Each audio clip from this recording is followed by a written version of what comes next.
Do you want to be rich? Yeah, I like money. Or do you want to be independent? Freedom!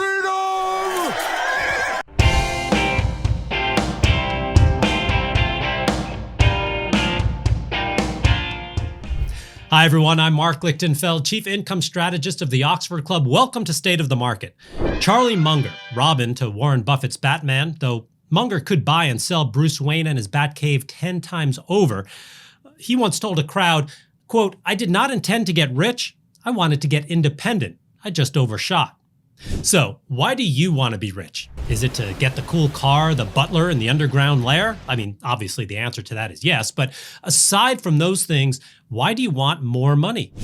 Some people want all the toys. Others want to be able to travel. Some folks want to take care of family. For me, all those things come back to Charlie Munger's statement. It's about independence. I mean, sure, you can buy some expensive toys, but when you're not financially independent, then you really need that job to ensure you can continue to pay for them. Now, that's a trap that Wall Street often sets for its workers.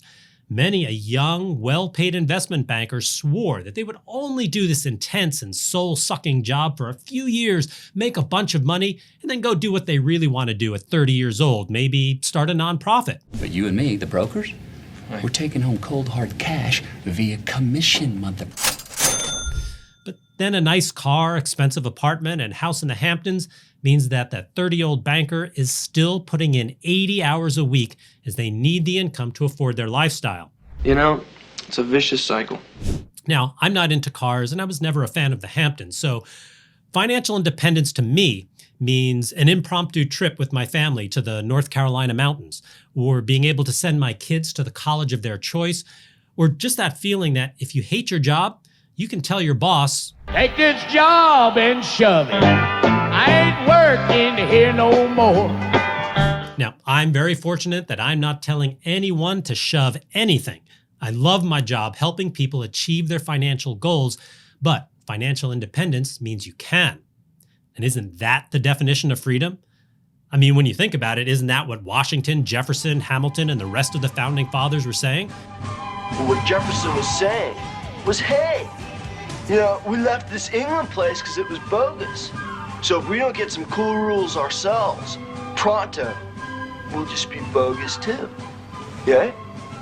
And that's your Jeff Spicoli-inspired history lesson for the day. So, here are 3 easy steps to help you get on your way to financial freedom. Number 1, get disciplined about saving and investing. Put a minimum amount of money away every month and invest. Nothing good happens financially without being able to invest some cash for the future. Other than paying your necessary bills, make it your top priority. Number 2, stick with it. Don't get shaken out of the market because of political or economic news. Study after study after study has shown that none of that stuff matters and the market goes up over the long term. Don't sell because you don't like the president or the results of an election or a scary headline. Number 3, get help if you need it. Not everyone is comfortable investing on their own. Hire an advisor if necessary. Now, you shouldn't pay more than 1% of your assets under management per year, so make sure the person is recommended by someone you trust. Now, if you don't want to pay an advisor 1% of your assets every year, there is plenty of information online, some better than others. For general investing topics, there are tons of free resources. Now, if you want specific ideas on what to invest in, you often get what you pay for. So beware of free articles like the top 3 stocks to buy now. Those tend to be clickbait and are not thoroughly researched. Now, if you like what I do and want some great income-producing stocks, feel free to check out my newsletter, the Oxford Income Letter. Just click on the link in the description for more info.